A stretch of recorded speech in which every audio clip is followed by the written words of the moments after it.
अगर सीता जी की तरफ जा रहा है तो कैसे जा रहा है? जैसे कुत्ता जाता है भेड़िया को देखता हुआ। ये तो चला देख भेड़ियाई। कागभूषण जी ने गरुड़ जी से प्रश्न कर दिया कि हे कागभूषण जी, ऐसा क्यों? इतना बड़ा बलवान होने पर भी उसकी ये दशा कैसे हुई?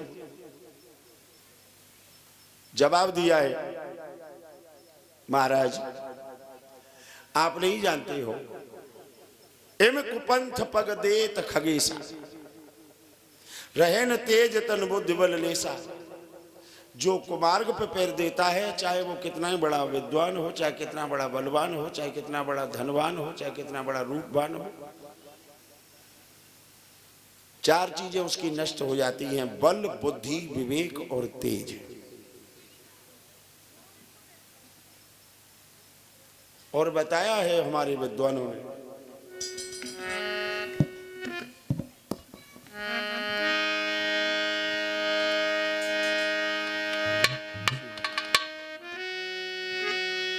बुरे कर्म करने वाला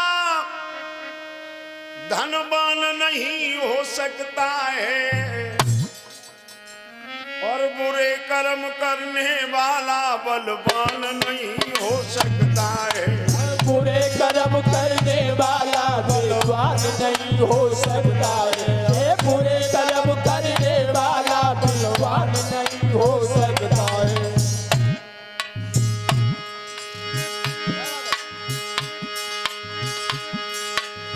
बुरे कर्म करने वाला गुणवान नहीं हो सकता है, और बुरे कर्म करने वाला विद्वान नहीं हो सकता है। बुरे कर्म करने वाला विद्वान नहीं हो सकता है। बुरे कर्म करने वाला विद्वान नहीं हो सकता है। याद रखना मेरे भगवत प्रेमियों,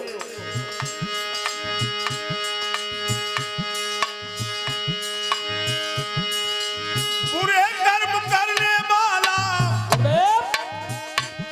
सम्मान नहीं पा सकता है, और बुरे कर्म करने वाला कोई ज्ञान नहीं पा सकता है। बुरे कर्म करने वाला कोई ज्ञान नहीं पा सकता है। बुरे कर्म करने वाला कोई ज्ञान नहीं पा सकता है।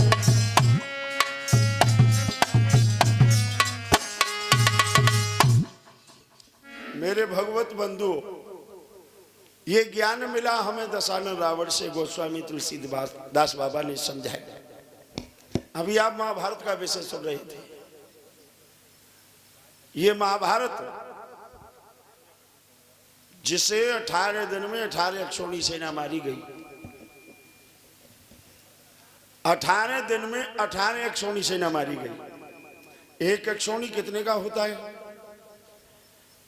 लेख आया है कि एक अक्षौणी होता है 2,18,721 का, जिसमें हाथी, घोड़े, पैदल, रथ अलग अलग होते हैं। 18 दिन में 18 अक्षौणी सेना मारी गई। कितना भीषण संग्राम हुआ होगा। कुरुक्षेत्र के बीच में घुटनों से ऊपर लहू बह रहा है, लाशें तैर रही हैं, एक दूसरे से टकरा रही हैं।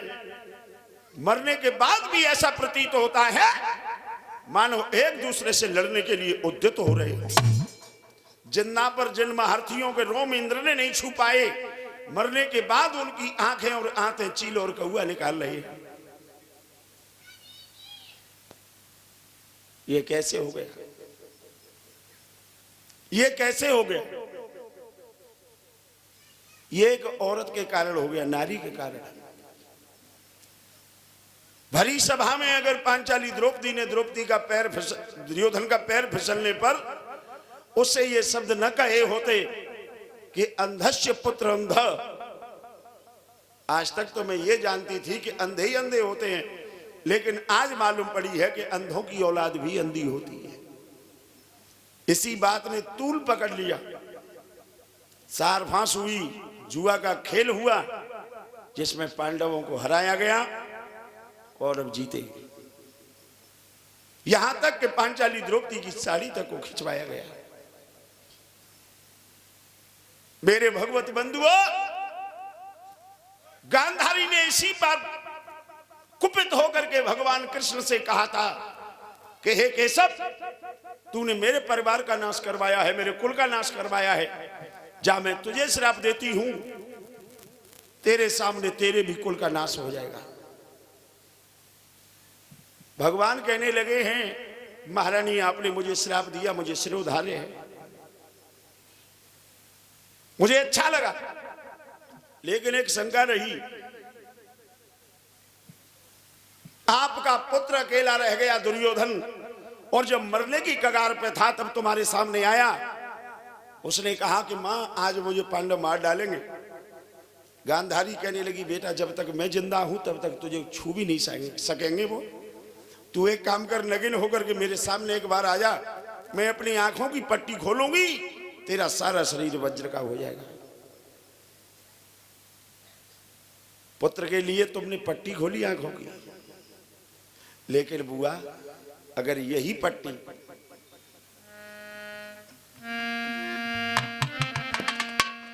अरे जेई पट्टी बाद न खोली होती जब द्रौपदी भई थी उघारी रे,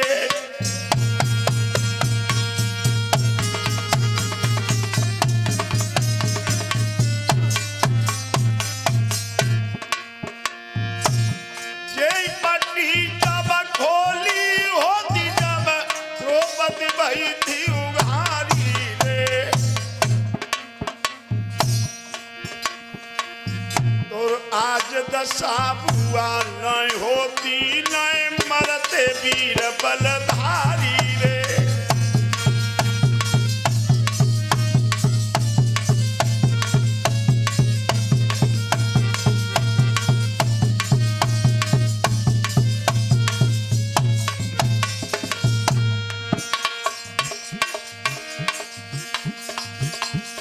बुआ ये पट्टी तुमने उस दिन खोली पुत्र के लिए, अगर यही पट्टी उस दिन सभा के मध्य में तुमने खोल दी होती कि द्रौपदी की क्या दशा हो रही है, तो तुम भी एक नारी थी।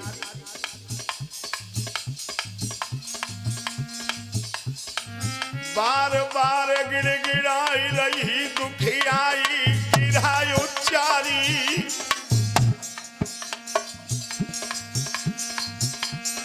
भरी सभा में द्रौपदी की सुनी नहीं वाणी,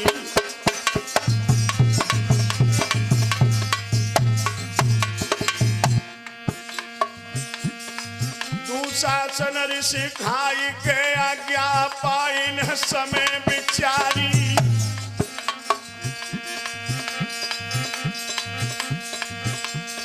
सकल सभा के बीच द्रौपदी प्यारी,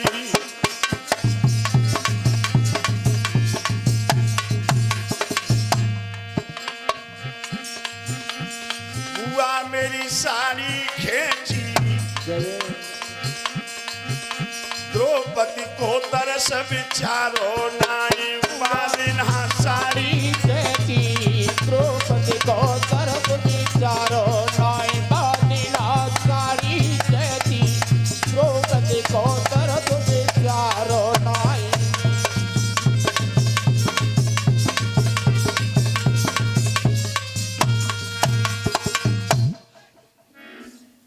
बुआ जी जो श्राप आपने मुझे दिया अच्छा किया, लेकिन ये गलत। पट्टी पुत्र के लिए खोली लेकिन पुत्र वधू के लिए नहीं, और ये पट्टी अगर उस दिन खुल गई होती तो शायद आज तुम्हारा कुनबा तुम्हारे सामने होता। मेरे भगवत बंधुओं, दुर्योधन का अंतिम दिन युद्ध, पांचों पांडव पहुंच गए सरोवर पे पता लगाकर भगवान कृष्ण के साथ। अब शब्द कहकर के उसे बाहर निकलवा लिया। दुर्योधन कहने लगा मैं युद्ध से परेशान नहीं हूं, कोई भी युद्ध करे मुझसे, लेकिन मैं एक बात से परेशान हूं, मुझसे युद्ध वो करे जो राजा बने।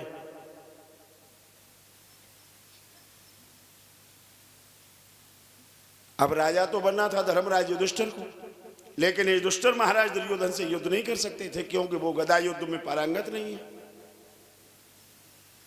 अब शंका का और बढ़ावा हुआ।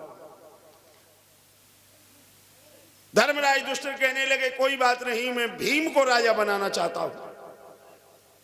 बोले भीम को राजा बनाना चाहते हो तो एक काम करो, राजा के लिए सब सिर झुकाते हैं, आप चारों भाई भीम के लिए सिर झुकाइए। धर्मराज युधिष्ठिर शंका में पड़ गए। बोले अब इसके लिए सिर कैसे झुकाया जाए, आखिर छोटा है, और छोटा होने के कारण मैं अगर इसे सिर झुकाता हूं तो ये अत्यंत दुखित बात होगी, दूषित बात होगी। भगवान कन्हैया कहने लगे सारे में कि प्रभु आप धर्मराज आप चिंता न करो, एक काम करो तुम सिर झुकाना, मैं भीमसेन के दोनों पैरों के बीच में अपना पैर फंसा दूंगा, तो भीम के लिए नहीं मेरे पैर के लिए सिर झुका देना। धर्मराज युधिष्ठिर ने भगवान कन्हैया के पैर के लिए अपना सिर झुका दिया। दुर्योधन कहने लगा है युधिष्ठिर भैया ये तुम भी जानते हो और मैं भी जानता हूं,